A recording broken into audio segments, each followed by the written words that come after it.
Welcome back. According to my next guest, the truth is out there, actually up there, with our neighbor to the north, Canada.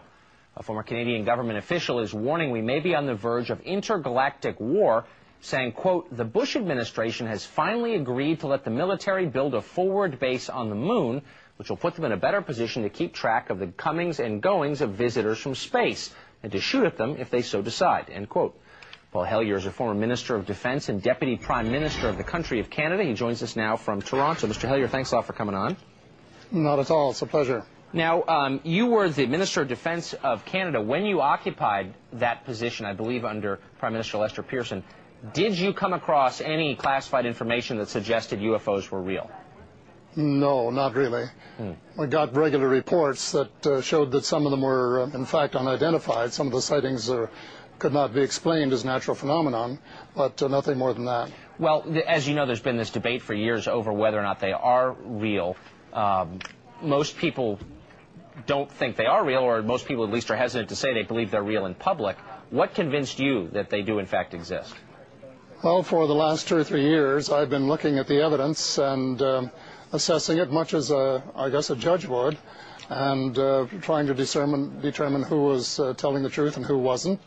And I finally concluded, especially after reading a book called The Day After Roswell, written by Colonel Philip Corso, that unidentified flying objects are in fact real as the airplanes flying over your head, and that there has been a monumental cover-up for more than half a century.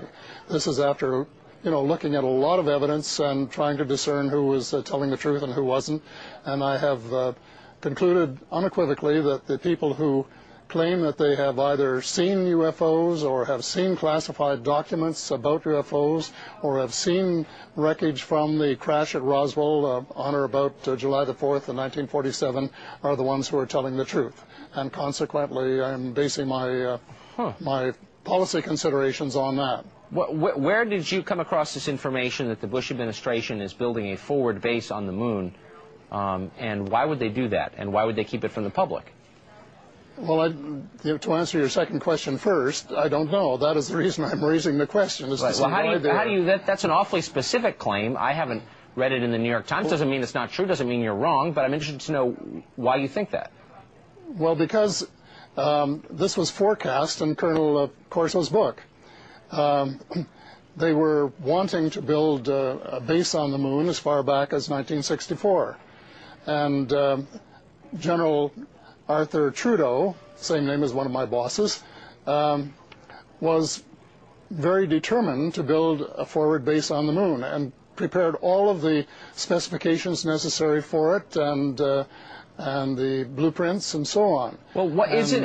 Pardon me, I don't mean to interrupt you, but doesn't this make sense? I mean, if in fact there are extraterrestrials and they're buzzing our planet, why wouldn't we want to take steps to defend ourselves from them should they turn hostile? Well, I think the critical question is whether or not they're hostile.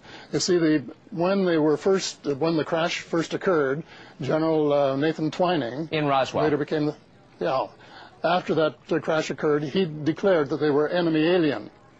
Now, there's no evidence that I have seen that would really convince me that they are in fact,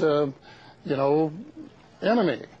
And what I would like to know is whether that classification of enemy alien still exists or whether it doesn't, and if it exists, what the evidence is on which the United States government bases its conclusion. I think that's tremendously important. I think that's an entirely fair question. Now, finally, you laid out these views in September of this year at a speech at the University of Toronto, and according to the news report I have of the speech, your address, quote, ended with a standing ovation. And that implies, I think, that your views are commonplace in Canada. They're a minority view here, a distinct minority view. Do you think most Canadians believe that there is a forward base under construction on the moon and that aliens are buzzing the Earth?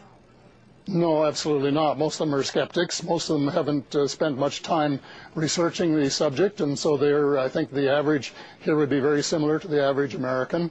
And I'm hoping that maybe we can persuade the Canadian Senate to hold hearings and listen to some of the 400 witnesses that your Dr. Stephen, what's his name? Greer, Dr. Stephen Greer,